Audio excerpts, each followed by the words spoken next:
Christ avait toujours une foule derrière lui. Mais lorsqu'il est allé à la croix, il était tout seul. C'est-à-dire que pour toi aussi, ne regarde pas s'il y a la foule ou pas, regarde plutôt à la croix. C'est la croix qui va te donner le salut. Alors, colonne de feu, puisqu'on est à l'heure vraiment ce qu'il faut, on ne va pas dire, même pas nombreux, allez vous asseoir. On va continuer tout à l'heure avec la louange et l'adoration. Amen, amen, mon frère, ma soeur. On est vendredi, et le vendredi, c'est notre journée, notre soirée, si tu veux, de combat spirituel. Et ce soir, Dieu veut nous parler de quelque chose qui, toi et moi, avons l'habitude souvent de le faire sans nous rendre compte que c'est très dangereux ce que nous faisons là. Le thème, je préfère donner le titre, comme ça, après on va évoluer avec le titre. Le thème de ce soir, c'est tout simplement, lève-toi, prends ton lit et marche. Amen. Il y a quelqu'un qui connaît là. Amen. Lève-toi, prends ton lit et marche. Pourquoi un Dieu si grand va dire à un homme, lève-toi, prends ton lit et marche. Il y a 3 verbes là-dedans. Se lever, prendre et marcher. Et nous allons voir qu'à travers la Bible, il y a ce que Dieu veut nous enseigner là, c'est quelque chose que lorsqu'il t'arrive un problème dans la vie, lorsqu'il arrive quelque chose de pénible, l'homme se laisse, donc est abattu. Et l'homme, quand il est abattu, il n'arrive plus à se lever, il n'arrive plus à prendre des décisions et il n'arrive plus à marcher. Lève-toi, prends ton lit et marche. Nous allons lire le premier texte qui va nous permettre de bien parler de notre message de ce soir. Nous sommes dans le livre de Jean, dans le livre de Jean au chapitre 5. Notre Seigneur Jésus-Christ a répété cette phrase, lève-toi. Il a répété plusieurs fois cette phrase, lève-toi, et nous allons seulement la prendre dans le livre de Jean au chapitre 5. Jean 5, à partir du verset 1 jusqu'au verset 9. Et je vais demander à ce que tout le monde se lève pour honorer la parole de notre Dieu. Ce n'est pas la parole de l'homme de Dieu, mais c'est la parole de Dieu lui-même. Alors, je lis la parole dans le nom puissant de Jésus-Christ. Amen. Amen. Nous lisons chapitre 5 dans le livre de Jean au verset 1. Après cela, il y eut une fête des Juifs et Jésus monta à Jérusalem. Or, à Jérusalem, près de la porte de Brebis, il y a une piscine qui s'appelle en hébreu Bethesda et qui a 5 portiques. Verset 3. Sous ces portiques étaient couchés en grand nombre des malades, des aveugles, des boiteux, des paralytiques qui attendaient le mouvement de l'eau, car un ange descendait de temps en temps dans la piscine et agitait l'eau. Et celui qui y descendait, le premier, après que l'eau avait été agitée, était guéri, quelle que fût sa maladie. Verset 5. Là se trouvait un homme malade depuis 38 ans. 38 ans. Jésus l'ayant vu coucher, et sachant qu'il était malade depuis longtemps, lui dit, veux-tu être guéri? Le malade lui répondit, Seigneur, je n'ai personne pour me jeter dans la piscine quand l'eau est agitée. Et pendant que j'y vais, un autre descend avant moi. Lève-toi, lui dit Jésus, prends ton lit et marche. Aussitôt cet homme fut guéri, il prit son lit et marcha. Seigneur, ce soir qu'un homme puisse se lever. Seigneur, qu'un homme, une femme ce soir puisse se lever, prendre son lit et marcher. Car nous savons que lorsque tu attires ton peuple à toi, c'est pour leur montrer le chemin. Nous ne sommes pas venus voir ou entendre de la musique. Nous sommes venus tout simplement à toi. Père, écoute nos cris ce soir. Écoute notre supplication ce soir. Nous voulons prendre notre lit. Nous voulons nous lever, prendre notre lit et marcher. Car sans toi qui sommes-nous, excellent Dieu d'amour, que ce lieu soit rempli du sang de l'agneau. Que le sang de l'agneau nous purifie ce soir, afin que nous puissions rendre gloire à ton nom. Père, sois avec ma soeur, sois avec mon frère. Que le nom de notre Seigneur Jésus-Christ soit glorifié en ce lieu de prière. Amen. Amen. On peut s'asseoir, mes frères et sœurs. On nous dit ici que cet homme était à un endroit où, d'abord, pour que tu comprennes bien, il faut que tu lises, ça c'est un devoir que je te donne, le devoir de lire ce soir, le chapitre 4.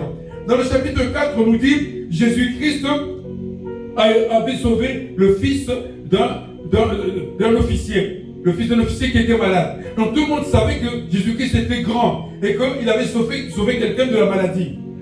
Ensuite, dans la ville où il venait, qu'est-ce que nous dit? Il y avait une fête. Donc, c'est-à-dire qu'il y avait des réjouissances d'un côté, et de l'autre, il y avait des gens qui souffraient. Tous les jours dans ce monde, vous avez ce tableau-là.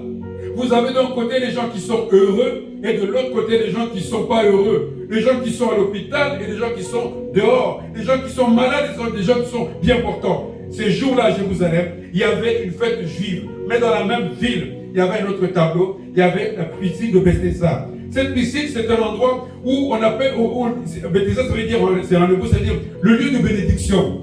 Voilà que dans ce lieu de bénédiction, il y avait des gens qui étaient tous malades. Tous, sans exception. Ils étaient là-bas en train d'entendre que Dieu puisse changer leur vie. Et là, il y avait plusieurs types de maladies, plusieurs choses. Aujourd'hui, nous avons aussi notre lieu, comme on l'appelle Bethesda. Bethesda, c'est-à-dire qu'un lieu où un homme, au lieu d'aller chercher Dieu, il va aller dans la supplication auprès des hommes. Nous avons pris l'habitude, lorsque rien ne marche dans notre vie, nous allons voir ce qu'on appelle les marabouts, nous allons voir ce qu'on appelle le spiritisme, nous allons voir toutes ces choses-là. À Bethesda, c'est un peu ça. Bethesda, il y avait de l'eau. De l'eau, il y avait une piscine. Et cette piscine-là, pour être guéri, il fallait être le plus rapide. Or, Dieu, dans cette piscine, c'est comme, vous savez qu'aujourd'hui, il y a des gens qui ont été baptisés depuis longtemps. Mais qu'une fois qu'il est en vacances à Jérusalem, il va se faire baptiser encore une deuxième fois dans le Jourdain. Ça veut dire que depuis toutes ces années, il n'était pas chrétien.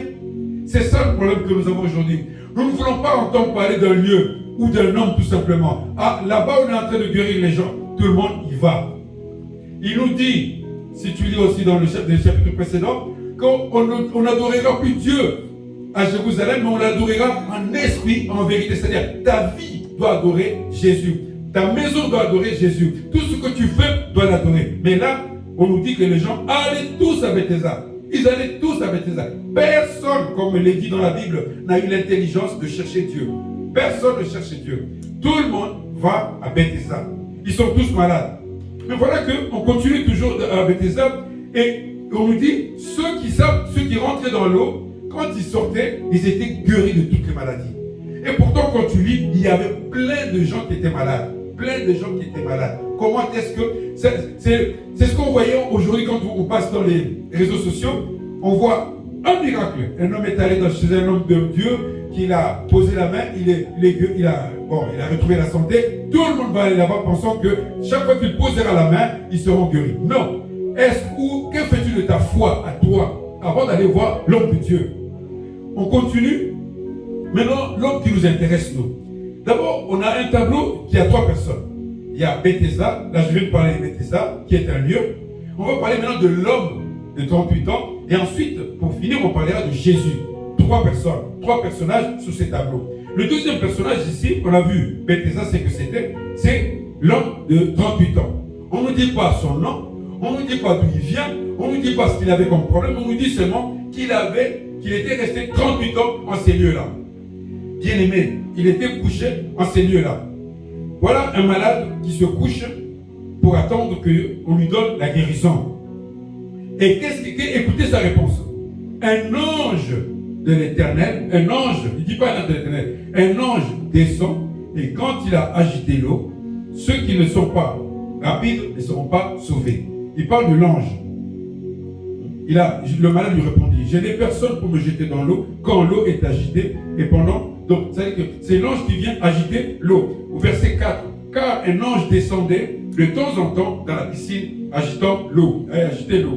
Il parle de l'ange. Dans la Bible, je t'invite, mon frère, ma soeur, à prendre le livre d'Hébreux au chapitre 1, le verset 5 et 7. Le livre d'Hébreux au chapitre 1, verset 5 et 7, pour parler des anges. On va voir ce que beaucoup de gens font comme erreur de croire qu'un ange est un Dieu. Un ange n'est pas un Dieu. Un ange n'est pas un Dieu. Prenons Hébreux 1, verset 5 et 7. Après, on va prendre dans le même livre d'Hébreux, le même chapitre, le verset 5 et 7. Qu'est-ce que dit le verset 5 et 7? En effet, Hébreux 1, verset 5 et 7, verset 5. Car auquel des anges Dieu a-t-il jamais dit, tu es mon fils, j'étais engendré aujourd'hui, et encore je serai pour lui un père, et il sera pour moi un fils. Et lorsqu'il introduit de nouveau, dans le monde le premier-né, il dit que tous les anges de Dieu l'adorent. De plus, il dit les anges de celui qui a fait de ses anges des vents et de ses serviteurs une flamme de feu. Dieu est en train de dire qu'il n'y a aucun ange qui viendrait sur la terre et qui m'appellera père ou que moi j'appellerai fils. Donc d'office, il faut écarter l'idée qu'un ange peut apporter la réponse à ton problème. Il n'y a pas. Donc les anges ne sont pas de Dieu. Mais là, on a un homme qui est en train d'attendre d'un ange. Il attend d'un ange que l'ange puisse changer sa vie. Il attend que l'ange puisse faire quelque chose dans sa vie. Je disais tout à l'heure qu'il y a deux versets, deux autres versets pour confirmer que l'ange n'est pas celui que nous croyons. On prend versets 13 et 14 du même chapitre, Hébreux 1. On nous dit ceci. Auquel des anges a-t-il jamais dit, assis-toi à ma droite, jusqu'à ce que je fasse de tes ennemis ton marchepied? Ne sont-ils pas tous des esprits au service de Dieu, envoyés pour exercer un ministère en faveur de ceux qui doivent hériter du salut? Donc les anges, ils sont au service de Dieu. Ils ne sont pas des dieux. On ne peut pas prier les anges. Or ici, cet homme était en train de prier que les anges l'aident. Vous savez, les anges dont on parle ici, c'est ce que quand il te suffit de regarder à gauche, à droite dans le monde aujourd'hui, tu verras plein d'anges. Des hommes qui viennent dire aux autres, moi si je te pose la main, tu auras ceci. Moi si je prie pour toi, tu vas avoir cela. Il y en a plein partout où tu vas aller. Partout, il y en a plein. Ces gens-là, ils veulent faire croire au monde qu'ils ont la place de Dieu. Ils n'ont pas la place de Dieu parce que les anges, c'est toutes ces choses-là qui font qu'ils vont te faire croire que non, moi j'ai reçu de Dieu. Moi, non. Les hommes de Dieu sont un panneau, comme on aime bien le dire ici. Si toi-même ta vie ne confesse pas la Seigneurie de Dieu, non, on peut prendre tous les pasteurs du monde, tous les serviteurs du monde qui te poseront la main, rien ne se passera dans ta vie. Cet homme était en train de croire aux anges. Voilà pourquoi il est resté 38 ans. Mais c'est pas tout. C'est pas tout parce qu'il avait aussi en lui cet espoir-là que quelque chose se passera. Il avait l'espoir. Vous savez, la foi crée l'espoir, mais ce n'est pas l'espoir qui alimente la foi. Donc pour avoir de l'espoir, plus ta foi augmente, plus tu as de l'espoir. Mais si tu as de l'espoir sans la foi, ça ne marchera pas. Cet homme avait l'espoir tout simplement. Il espérait ce qu'il voyait. Il voyait les hommes qui venaient, quand l'ange descendait. Après, on ne sait même pas l'ange, est-ce que c'était un homme habillé, est-ce que c'était vraiment, c'est pas moi, un oiseau, non. Lui, il faisait confiance à ça. Et il disait que si l'ange venait, moi, ma vie changerait. Beaucoup d'entre nous disent ça. Tu as eu un problème. Tu as, on va dire, des choses vraies. Ton mari ou t'as combien de te quitter? Tu commences à attendre les anges. Tu attends 1 an, 2 ans, 38 ans. Non, il y a un problème. Il y a un problème là. Lève-toi parce que ça fait 38 ans que tu attends. Tu as échoué à un examen. Tu as échoué à un concours. Tu dis non, puisque j'ai échoué à ces concours-là, moi je ne fais plus rien, j'attends.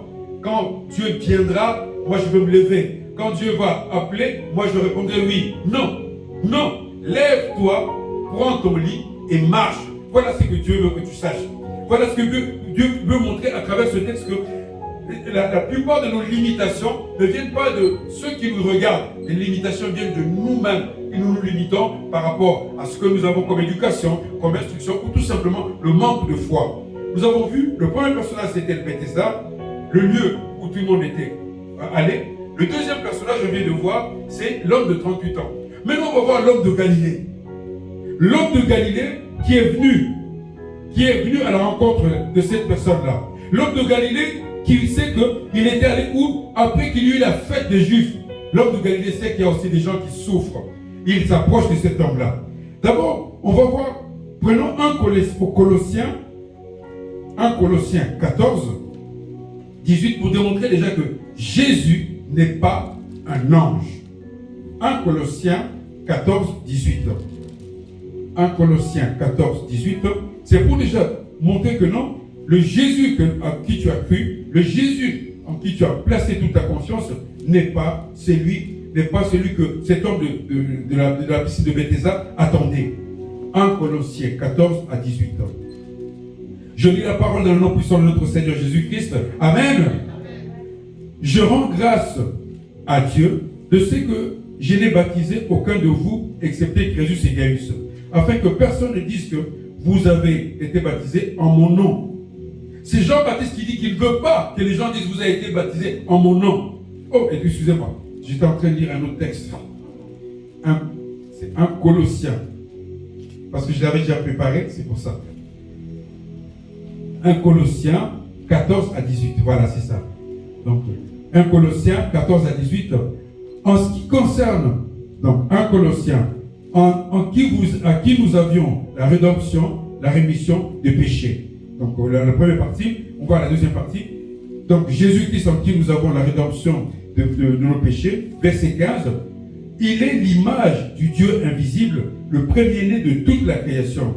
Car en lui ont été créées toutes les choses qui sont dans les cieux et sur la terre, les visibles et les invisibles, trône, dignité, domination, autorité. Tout a été créé par lui et pour lui. Donc, c'est-à-dire que Jésus-Christ vient au-dessus de toutes ces choses-là qui nous embêtent, de tout ce qui paraît grand dans notre vie. Là, nous avons, c'est pas un ange qui attend qui descend de temps en temps pour... Non, lui, il a été créé au-dessus de toutes les choses et tout est en lui. Tout, alors totalement tout. Ça, c'est Jésus-Christ. Mieux encore, on va prendre ça, on est en train de définir Jésus-Christ par rapport à notre message. Jésus-Christ, je répète encore, quand en lui ont été créées toutes les choses, c'est-à-dire que l'argent a été créé par lui, le bonheur, par tout ce que tu espères, la guérison, tout, il n'y a aucune exception, tout a été créé en lui. Toutes ces choses dans les cieux et sur la terre. Les choses visibles, ce que tu vois avec les yeux, et les choses invisibles. Donc, ensuite, il dit les trônes, c'est-à-dire, si tu veux un royaume, si tu veux une domination, si tu veux hériter de quelque chose de grand, c'est en lui. Là, toutes ces choses-là, c'est en lui. Et même l'autorité, c'est en lui. Tu veux être une autorité dans ton travail, dans le lieu, c'est en lui qu'il faut le chercher, pas dans les anges. Tout a été créé par lui et pour lui. Ah, voilà, c'était Jésus-Christ. On va prendre encore une deuxième définition pour comprendre que dans ce troisième personnage est celui qui va faire la différence dans ce qui est dans notre vie comme problème. Ce qui nous a amené à ne plus nous lever, à rester complètement assis, complètement amorphe. Ah oui, vous savez, moi, depuis que je n'ai pas pu aller en Europe, c'est fini, je ne suis plus rien, je suis bon à rien. C'est ce que disent les Africains, parce qu'ils n'ont pas pu voyager. Non, il y a autre chose, aussi. Et là, il nous dit, lève-toi, prends ton lit et marche. On a une deuxième définition de notre Seigneur Jésus-Christ, Luc 14. Luc 14, c'est encore une autre facette de notre Jésus-Christ que nous. Luc 4, verset 18. Luc 4, verset 18. Amen, amen, mon frère, ma soeur. Luc 4, verset 18. C'est toujours de Jésus-Christ qu'on va parler. Écoutez maintenant ce que Jésus-Christ...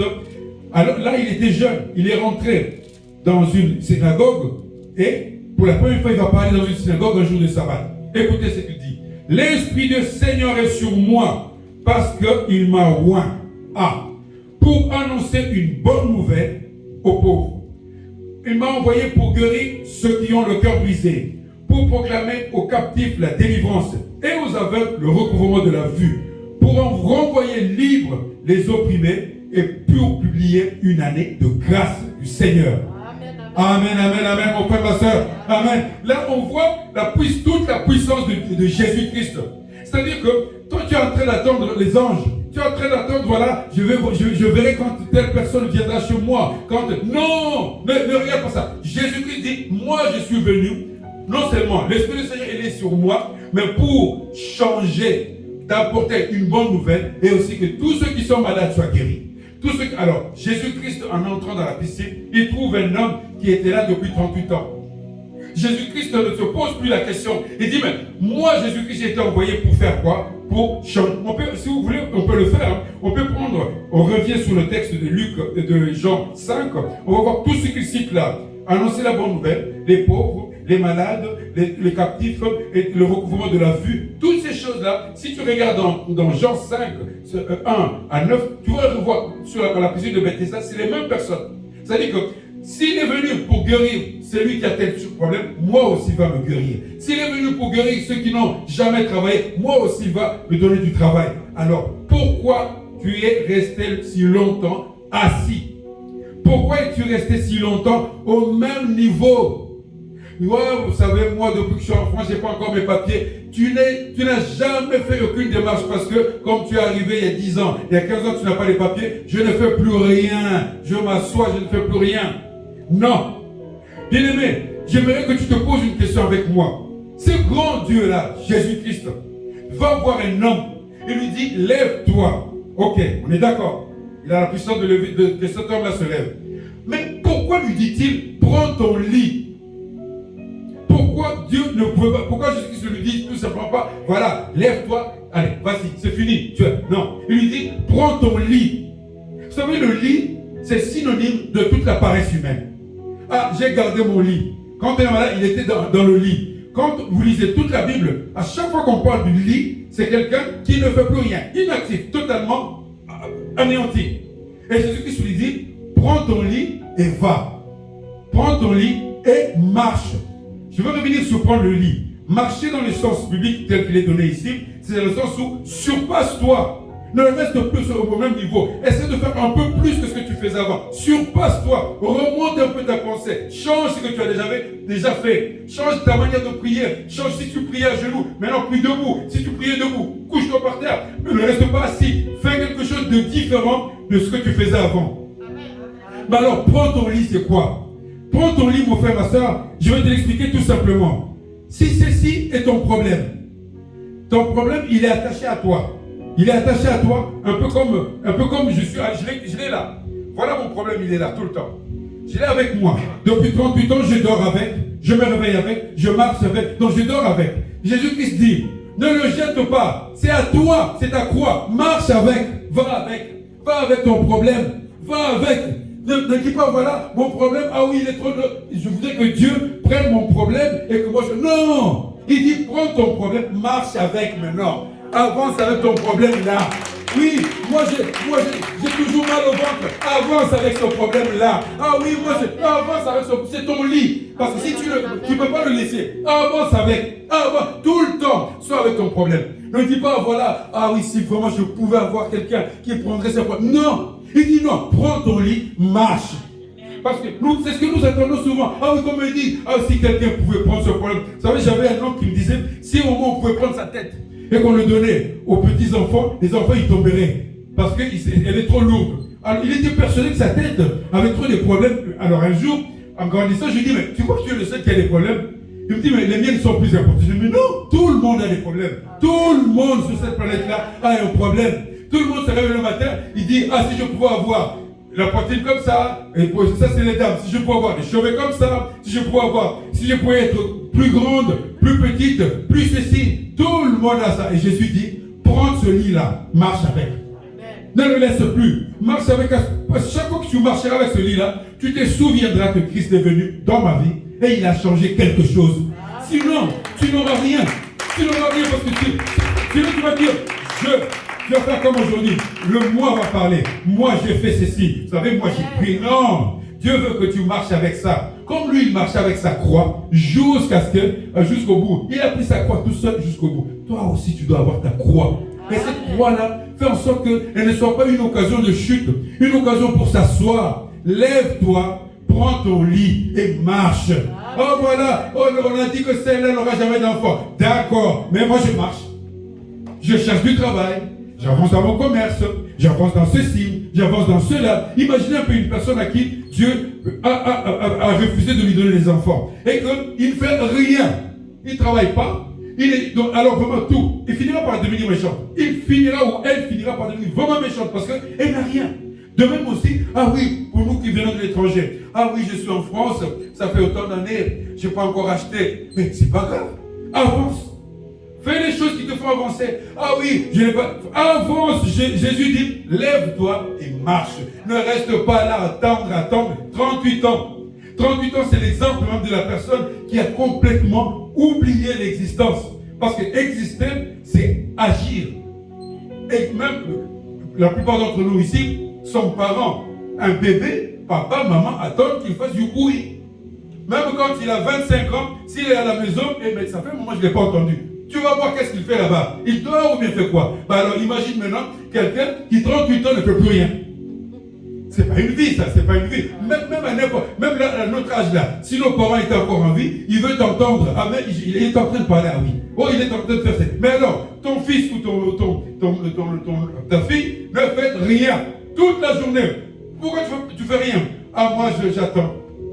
Moi, j'attends parce que, tu sais, maman, papa, depuis le jour où je suis allé là-bas, on m'a dit ceci, donc c'est fini, ça va. Non, non. Parce que être chrétien, c'est agir. La vie chrétienne, elle n'est pas facile parce que nous sommes comme un bateau qui doit avancer contre les vents contraires. Et les vents contraires, on les aura tout le temps, comme il dit lui-même, j'ai vaincu le monde. N'ayez pas peur que vos corps ne se troublent point, car lui-même a vaincu le monde. Vous aurez des tribulations, mais comme moi, vous vaincrez. Mais cela ne doit pas t'amener comme cet homme de 38 ans qui est resté 38 ans dans l'eau à attendre. 38 ans à attendre. 38 ans, pourquoi tu attends? Qu'est-ce que tu attends comme ça? Parce que le compteur tourne. Le compteur tourne. La Bible dit que Dieu nous donne la possibilité de compter de nos jours, de considérer nos jours, afin que nous puissions demeurer dans la sagesse. Parce que nos jours ne sont pas longs. Les hommes vivent en moyenne 70 voire 80 et les femmes peuvent aller jusqu'à 90. Or, les 10 dernières années, c'est pas vraiment les 20 dernières années, c'est pas les années de joie. Alors, toi, tu vas rester 38 ans. 38 ans à attendre. 38 ans à attendre que le monde change pour que moi aussi je change. Non, non, ne fais pas ça. Lève-toi. 3 verbes que tu dois conjuguer tous les jours. Une situation m'embête, je dois me lever. Ça, les dames savent le faire. Quand ça ne marche pas dans la maison, tu peux être sûr que la maman va se lever. Et quand elle se lève, elle prend une décision. Et quand elle prend une décision, ça commence à marcher. Ça commence à marcher, c'est-à-dire que donc c'est automatique, c'est-à-dire que quand même une ampoule qui ne marche pas ou qui fait ça, elle va rester 2 minutes après, elle dit mais pourquoi ça ne marche pas? Déjà, elle s'est levée. Une fois qu'elle s'est levée, elle prend une décision. Et quand elle prend une décision, ça marche toujours. Et pourquoi toi, mon frère, tu veux y rester stagné comme de l'eau, comme un lac? Non, non. Cet homme nous a enseigné par son comportement que Jésus-Christ est grand. Jésus-Christ est vraiment grand pour tout ce que nous voulons recevoir dans notre vie. Nous allons prendre les derniers textes et nous allons rentrer en un moment de prière. Et pour ça, nous allons avoir besoin de notre frère au piano pour nous aider à prier en musique. Nous allons prendre le psaume 61, juste le verset 3. Le psaume 61, le verset 3. On aurait pu continuer ce message, mais on va l'écourter parce que il faut que nous prions. C'est notre journée, la seule journée dans la semaine où nous pouvons nous retrouver ici et prier ensemble. Psaume 61, le verset 3. Comme j'ai le micro, je vais le lire pour tout le monde. Psaume 61, verset 3. Du bout de la terre, je crie à toi, le cœur abattu. Conduis-moi sous le rocher que je ne puis atteindre. J'ai du mal à devenir ingénieur. Je vais faire cette prière. Je dis, du fond de mon cœur, conduis-moi sous le rocher. Donc, là où c'est plus haut, et que moi, avec mes jambes, ma force, mon intelligence, je n'arrive pas. Conduis-moi là-haut. Toi, tu es Dieu. Voilà ce que, de ta prière d'aujourd'hui, tu dois demander à ce que, là où tu sens que c'est ta faiblesse, elle est là. Quand tu arrives juste à ce niveau-là, ça calme. Quand tu arrives juste à ce niveau-là, comme notre sœur a fait le témoignage il y a une semaine, une fois qu'elle est en train de repasser le code, elle arrivait toujours entre 12 et 8 fautes, jusqu'à ce qu'elle puisse la voir. C'est-à-dire qu'il y a un moment donné où tu sens un petit mur, où tu sens une limitation. Mais non, tu vas demander à Dieu, conduis-moi sur le rocher que je ne puis atteindre. Je ne peux pas atteindre ce rocher-là, mais toi, tu peux me faire atteindre ce rocher-là. Je ne peux pas devenir ministre, mais toi, tu peux m'aider à devenir ministre. Je ne peux pas arriver à devenir chef d'entreprise, mais toi, tu peux m'aider à devenir chef d'entreprise. J'ai essayé plusieurs fois, je me suis battu plusieurs fois, mais je n'arrive pas à créer ma propre entreprise. Dieu, conduis-moi sur ce rocher-là. Je n'arrive pas à remplir mon assemblée. Mon assemblée n'arrive pas à remplir. Dieu, aide-nous à remplir cette assemblée, car tu es un Dieu. Tu es un Dieu. Bien-aimé, on va se lever pour prier. On va se lever pour prier, car c'est le moment où on a choisi pour entrer en prière. Nous allons prier maintenant.